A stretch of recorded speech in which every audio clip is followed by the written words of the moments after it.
I'm back here, Garrett, at FETC 2026. We've had some amazing guests today, and right now is no different. We have Mr. Sean Ford. He's at the American Institute of Technology, American International School of Technology in Kingston. Did I get that right? American International School of Kingston. Yeah, didn't I say that? Yes. All right, well, I'm going to go home now. No, I'm kidding. I'm Sean Forty, spelled wrong Sean, and 40 isn't a number, so it makes teaching elementary very stupid. What grade do you teach?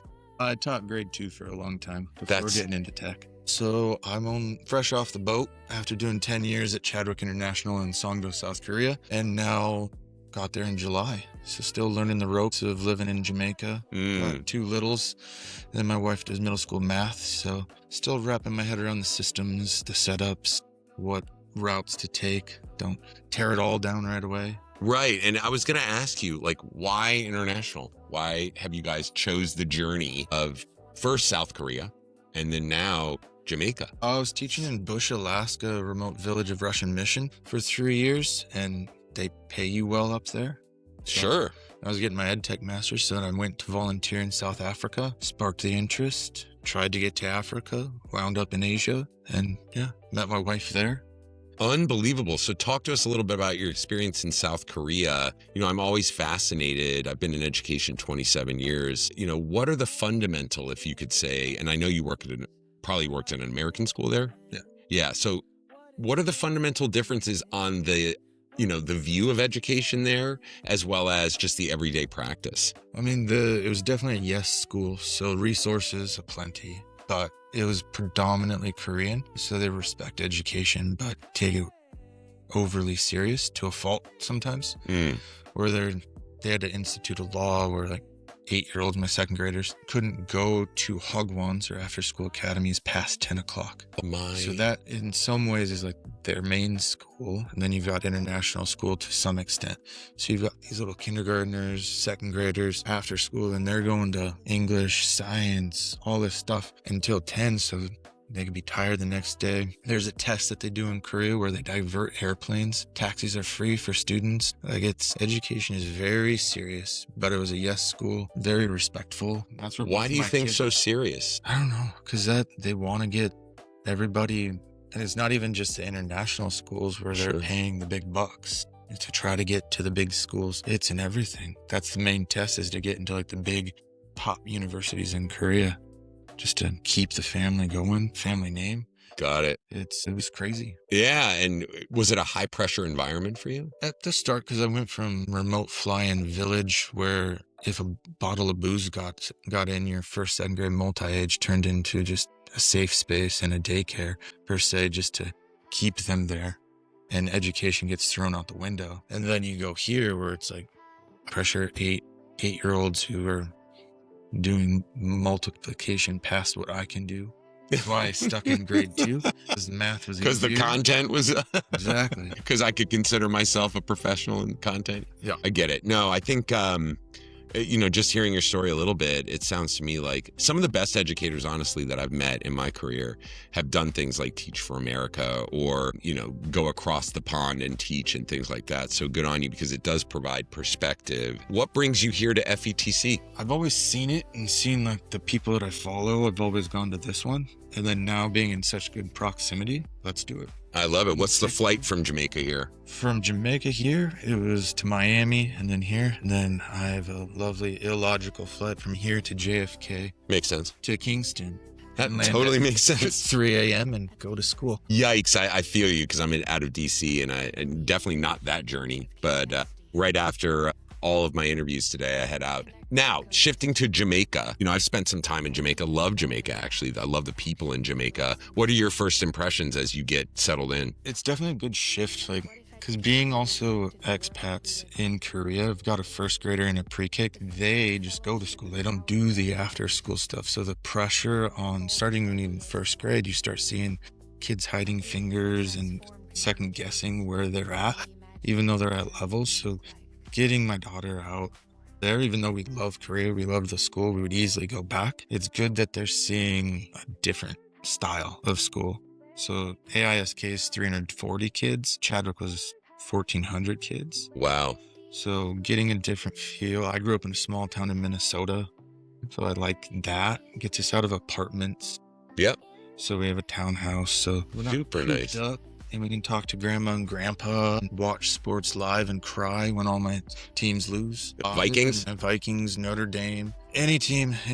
You're like any team that's losing right Yep. now. Yeah. Which might be because I cheer for them. Yeah, no, I tend to think that about Detroit myself. But, in that and in classrooms in Jamaica, what kind of like game-changing tech are you bringing into classrooms if it's a technology school? So we're 1-to-1 iPads, first grade on up, but we also have an IT lab with 22 iMacs.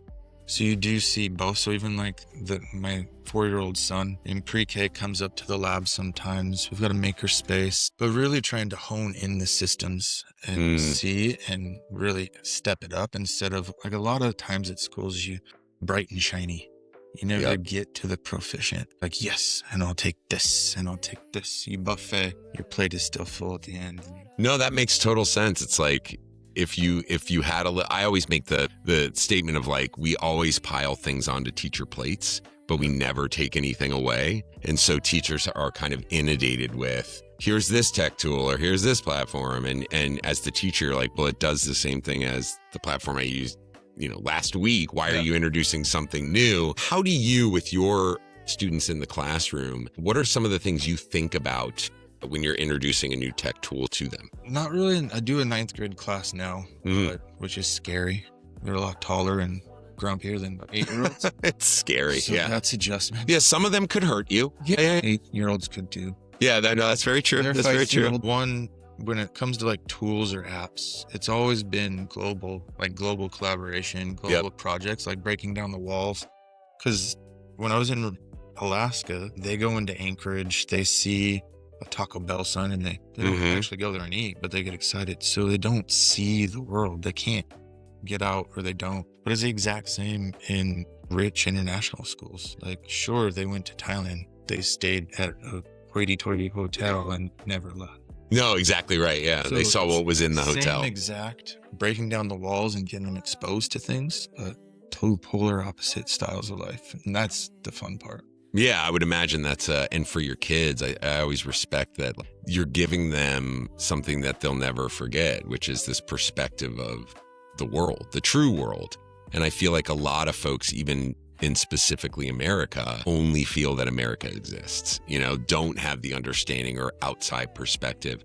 What do you think is the benefit for a learner at a school to have a true understanding of that, to have experiential time across the pond, if you will, no matter where that pond may be? Because I think here funding is tough, so you lose some experiences there. Like growing up in a small town, it was always about getting the votes passed. Or if you're in a private international school, you've got the chances to try this sport, try that, try drama.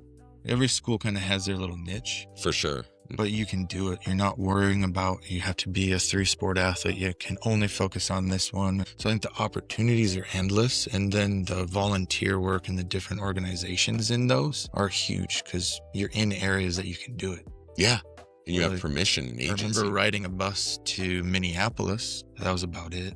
Yeah. For me, it was DC. It's like we took a bus into DC. It was a 20-minute ride and you get in and you check stuff out. It's so funny. So you've worked internationally. What would you bring into, like, let's say you leave Jamaica? I would hope that would never happen because Jamaica's beautiful. And like I said, I love the people there.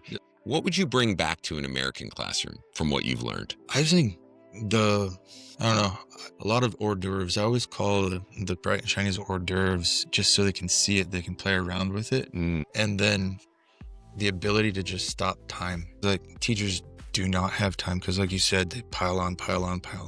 So we can never fully get to where we need to be with all these AI platforms with your LMS. You change an LMS, but then you're also changing standards. You're also changing other stuff and you never have the time to fully master stuff. It's always survival mode. Even in the top schools, it's still survival mode. And just the ability to like push the pause button and allow for like retention and understanding and curiosity, I think is something that we no longer allow for in classrooms in America because like you said, it's this rush to check boxes, to get funding.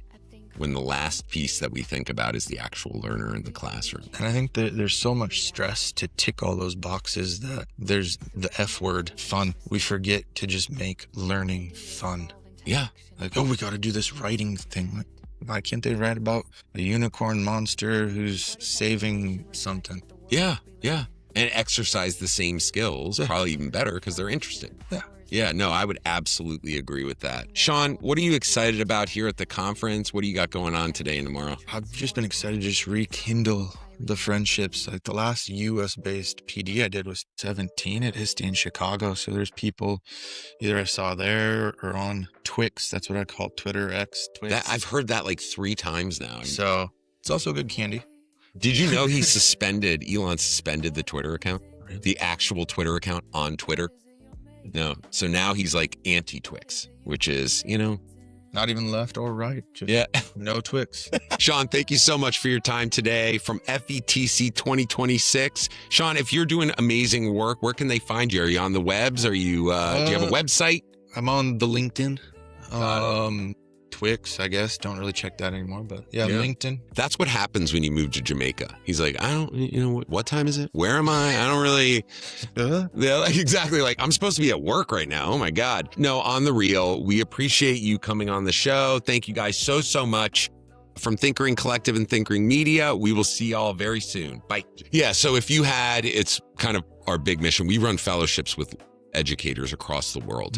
And our whole goal is to pull off amazing projects within schools with the understanding of, or question asked of, what if you had no red tape? What if there were no budget restrictions in your classroom? What would be the idea or project that you would pull off in your room? Just one project that I really liked and enjoyed doing that I already did, but then it kind of died when Flipgrid died. Let's take a second. All right. We're good.